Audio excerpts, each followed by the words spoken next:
Hello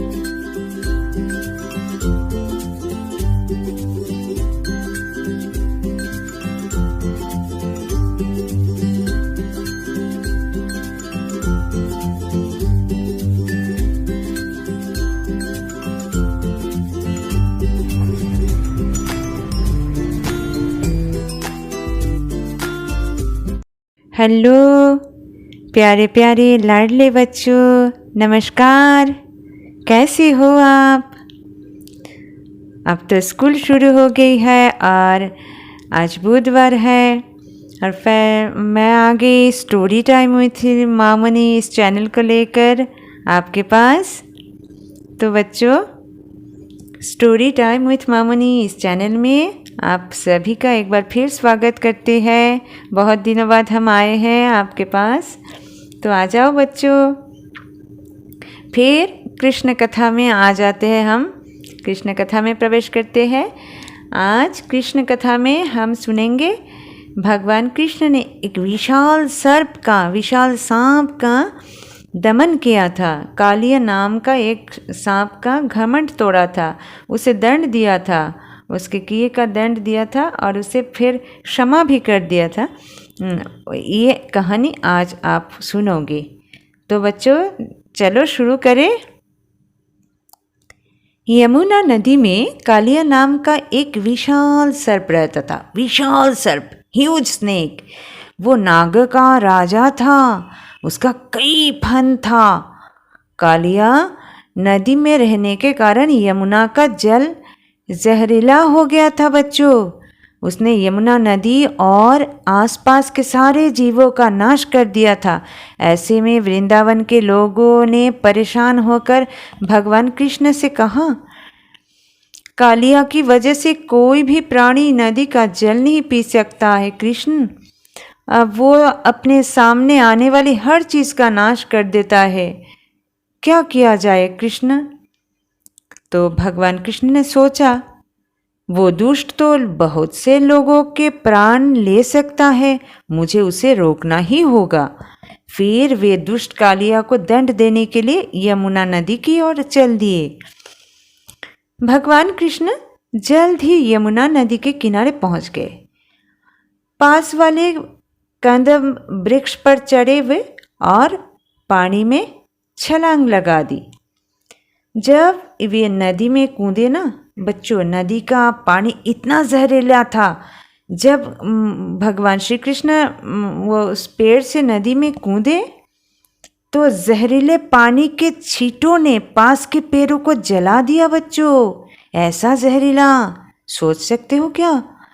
Shri भगवान विष्णु के अवतार थे श्री कृष्ण, इसलिए उनके नीले शरीर पर विष का कोई असर नहीं हुआ। इतना जहरीला। ये देखकर कालिया सांप को बहुत गुस्सा आया कि किसी ने उसकी नदी में तैरने का साहस किया है। इतना साहस मेरे नदी में कौन आया? सारे सांप आगे आकर सारे फन लेकर भगवान कृष्ण को काटने का प्रयास करने लगे। उन्होंने भगवान कृष्ण के चारों ओर घेरा बना लिया और अपनी जीभें लपलपाने लगे। लेकिन वे भगवान कृष्ण के विष्णु के अवतार थे। भगवान श्री कृष्ण तो विष्णु के अवतार थे ना, इसीलिए सांप उसके पास नहीं आ सके। इस दौरान भैया बलराम भी अपने दोस्तों के साथ वहाँ आ गए। नंद और यशोदा मैया भी गांव वालों के साथ नदी के किनारे पहुँच गए और सभी को भगवान कृष्ण की चिंता सता रही थी। यशोदा मैया भय के कारण कांप रही थी। मेरा कृष्ण कहाँ है? कहाँ है मेरा लल्ला? हाँ लल्ला कहाँ है? लल्ला तू कहाँ है लल्ला? ऐसे चिल्ला रही थी और सभी लोग ऐसे, कन्हैया कहाँ हो? नंद भी ऐसे चिल्लाने लगा सभी। इसके बाद सब लोगों ने जो नज़ारा देखा उससे तो वे हैरान हो गए। भगवान कृष्ण के शरीर से निकलने वाली तेज रोशनी से सांपों की आंखें चौंधिया रही थी। भगवान कृष्ण बेचक सर्पों के बीच बड़ी बहादुरी से डटे हुए थे। तत्पश्चात देखते ही देखते भगवान कृष्ण और कालिया नाग के बीच भयंकर लड़ाई होने लगी। शीघ्र ही कालिया नाग ने उन्हें अपनी जकर में ले लिया। ये देखकर सभी लोग मारे डर के चिल्लाने लगे, लेकिन वे क्या कर सकते थे। वे चिल्लाने लगे, कन्हैया कन्हैया, तुझे कुछ ना हो जाए, कन्हैया कन्हैया। और नन्हे कृष्ण के प्राण तो संकट में थे। कालिया किसी भी समय उनका दम घोट सकता था। सारे गांव वाले भगवान कृष्ण की सलामती की दुआ करने लगे। भगवान हमारे कृष्ण को बचाओ, हमारे कृष्ण को बचाओ, भगवान ही भगवान हमारे कृष्ण को रक्षा करो, कन्हैया को रक्षा करो। तभी अचानक भगवान कृष्ण ने विशाल रूप धारण कर लिया। उनके शरीर से निकलने वाली रोशनी सूरज के प्रकाश से भी कहीं अधिक चमकीली थी, जिसे देखकर सभी लोग हैरान हो गए। भगवान कृष्ण ने उस बलशाली सर्प पर हमला कर दिया। उन्होंने कालिया सांप का फन नीचे झुकाया और उस पर चढ़ गए। यशोदा तो डर के मारे चिल्लाने लगी, मेरे बच्चे कृष्ण, जरा संभल कर अपना ध्यान रखना मेरा लल्ला। और भगवान कृष्ण अपनी माँ को देखकर मुस्कुराए और उन्हें दिलासा दिया कि माँ, तुम्हारे लाल को कुछ नहीं होगा, तुम चिंता मत करो मैया, मेरे कुछ नहीं होगा मेरा, तुम चिंता मत करो। इसके बाद भगवान कृष्ण सर्पों के राजा कालिया नाग के फन पर सवार होकर नाचने लगे। कालिया नाग उनके भार तले दबने लगा और उसकी सांस घूंटने लगी। वो एक ही पल में हार मान गया। भगवान कृष्ण के आगे उसकी एक न चली। कालिया नाग के लिए एक एक सांस लेना दूभर होता जा रहा था। जीवन में पहली बार उसका सामना किसी ऐसे व्यक्ति से हुआ था जिसके आगे उसका सारा बल, सारा विष और सारा साहस व्यर्थ हो गया था। तब कालिया ने अनेक बार अपने विष की फुहार छोड़ी, लेकिन भगवान कृष्ण पर उसका कोई असर नहीं हुआ, क्योंकि वे तो भगवान थे।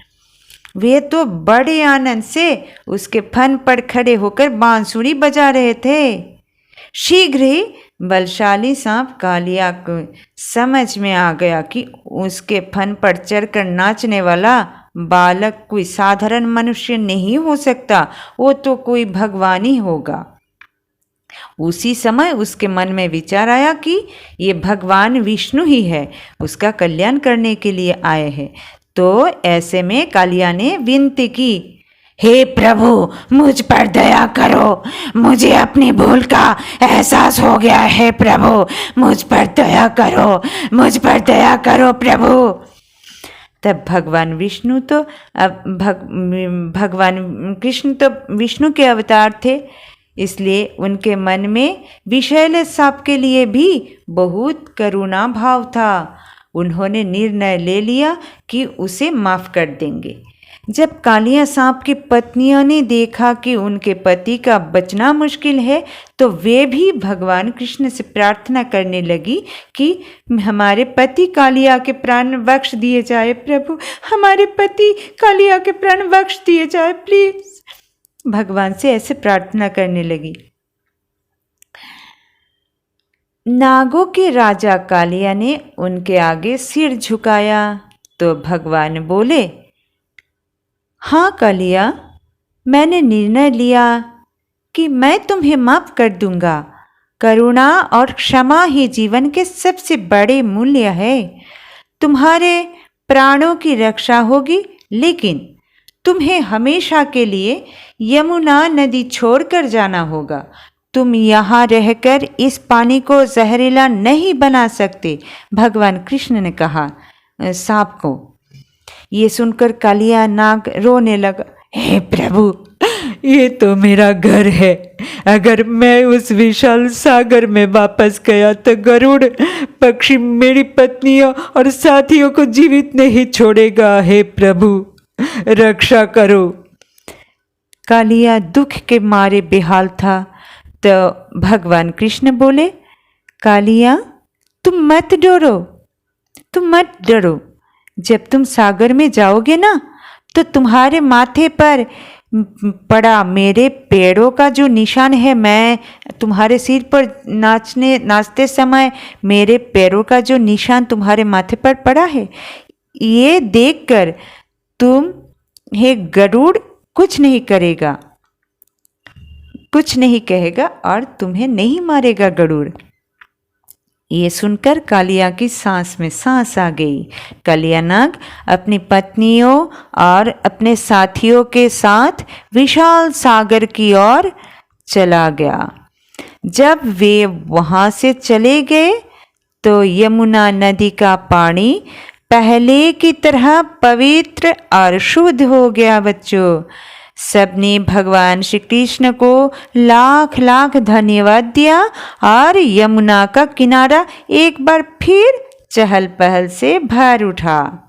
ये था कालिया दमन का स्टोरी। तो बच्चों, हम आज क्या सीखे? आज के इस कहानी में भगवान ने क्या की? कालिया नाग बहुत जहरीला था।